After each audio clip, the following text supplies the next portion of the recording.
the atmosphere around the country is always elevated by the national sport and achievements of the side. And that's why it's very important to get facts correct and to look at the achievements of the England national team in the national sport and to realise how important it is. Henry Winter was talking about the two most scrutinised people in this country are probably the Prime Minister and the England football manager. Yes. Because the job represents so much and so much interest. The idea that we have these radio stations that have millions of listeners because they want to hear and talk about football being involved. Yeah. And then somehow football can just be passed off as, we did our best. And, it's interesting to see some of the quotes that we're going to talk about coming out from certain people in the football fraternity about what they think that looks like. Danny Mills wasn't having any of it yesterday, was he? Yeah, Danny, maybe he had too much coffee before he came in, but Danny had a very double-down perspective on the fact that, and some of the points he made were right, about you do have to look at everything in the rounds. Yeah. But when you've got a body of work over 2/3 of a decade, and that body of work repeats itself, every time there's an opportunity, you manage to snatch defeat from the jaws of victory.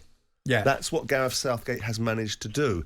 He has done lots of things that are very good and very commendable, but alongside that you have to balance it up with a body of work saying, OK, we snatched defeat from the jaws of victory against the Croatians in 2018. We snatched defeat from the jaws of victory against the Italians in the European Championship. And here we were against a depleted French side, with an opportunity to really impose ourselves on the game, and we didn't take it. And people like Jamie Carragher, I think, were right.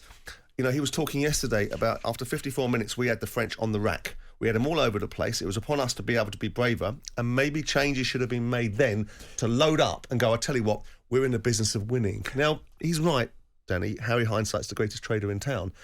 But there is an alchemy between winning and losing, and there's something that winners have that losers don't necessarily have. And I think Gareth Southgate is not a loser, but I don't think he's a winner either.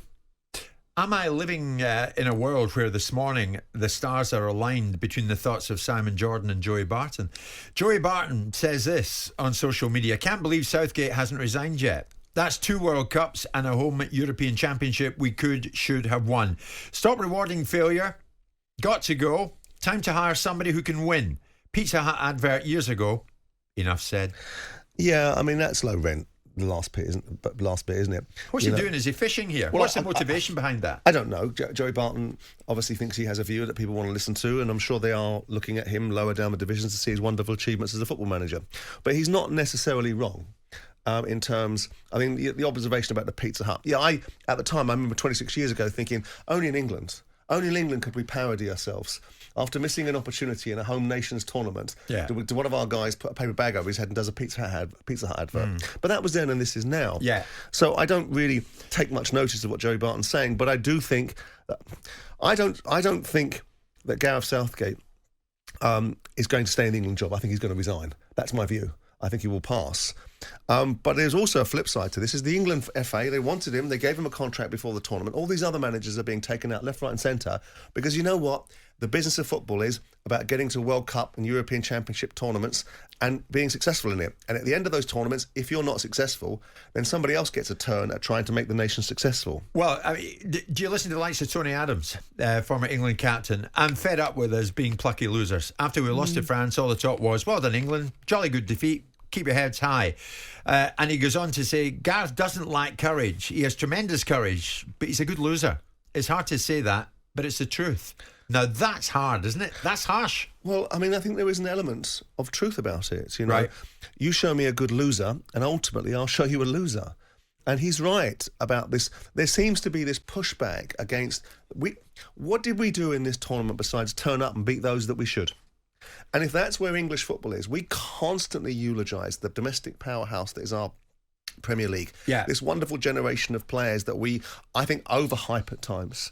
But here we are with this huge impactful game of football in this country, with this huge expectation, and rightly so, with these hugely rewarded footballers that are constantly telling us how important they are in our society and what opinions they have of other people's behaviour.